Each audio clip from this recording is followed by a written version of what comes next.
Alors dans cette vidéo, accrochez-vous bien parce que je vais vous donner le nom de ma thématique.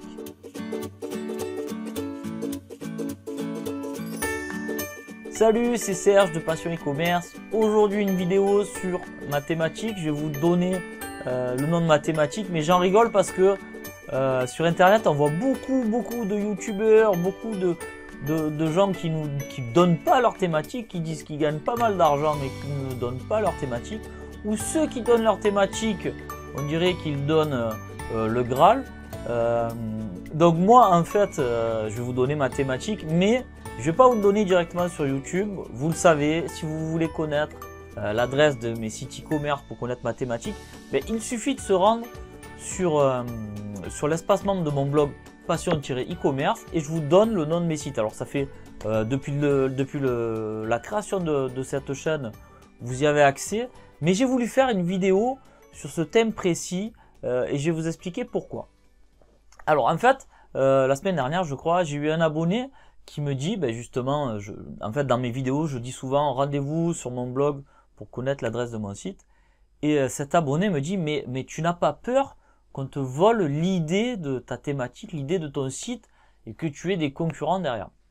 Alors, la crainte on l'a toujours un petit peu, mais moi je n'ai pas une crainte qu'on me vole ma thématique parce que pour moi mon site est public, mon site est connu. C'est comme si vous disiez, alors bon je suis quand même dans une niche, mais c'est comme si vous disiez ces discounts, vous allez recopier ces discounts, vous n'avez pas peur de recopier ces discounts. Ben non, en fait ces discounts c'est un site public, il n'y a pas de secret autour de ça. En fait une thématique comme moi je le conçois, j'ai envie de vous dire il n'y a pas de risque.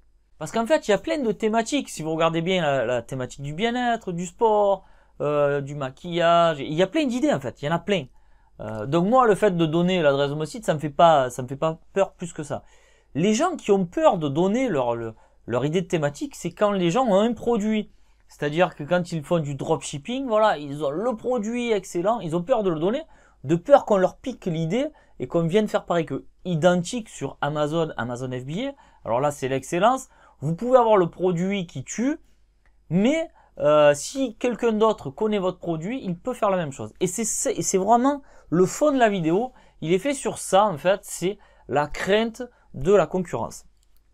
Et pourquoi moi je suis un peu moins craintif que les autres à travers ma vision du business e-commerce. Alors ma vision du business e-commerce, elle est pas dingue non plus, je suis pas le seul à penser comme ça. J'ai même envie de dire, il y a les e-commerçants normaux entre guillemets qui sont en France pensent plutôt comme moi. C'est la nouvelle génération avec le dropshipping et Amazon qui ont une vision différente. En fait moi ma vision du e-commerce, elle est comment? Elle est simple. Et en fait je vais vous expliquer pourquoi c'est intéressant d'avoir une vision à long terme plutôt qu'une vision à court terme.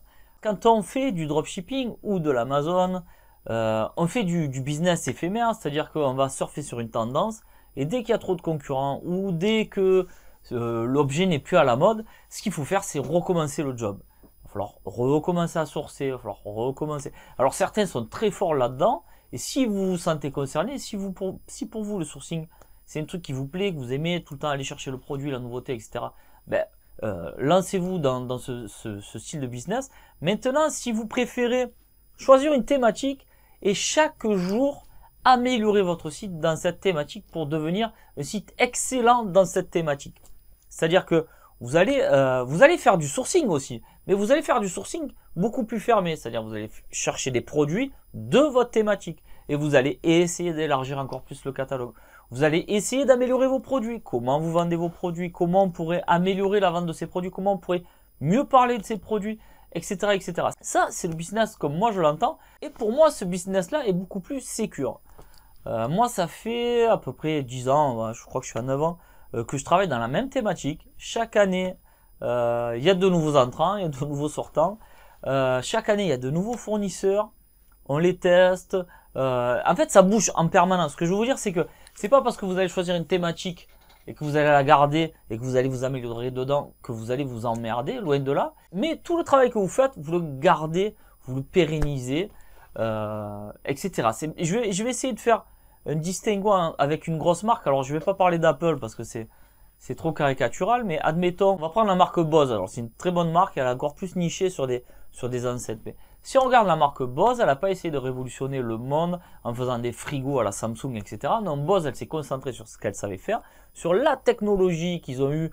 Le petit truc de Bose, c'est de faire des petites enseignes qui restituent un son assez intéressant, assez conséquent par rapport au volume.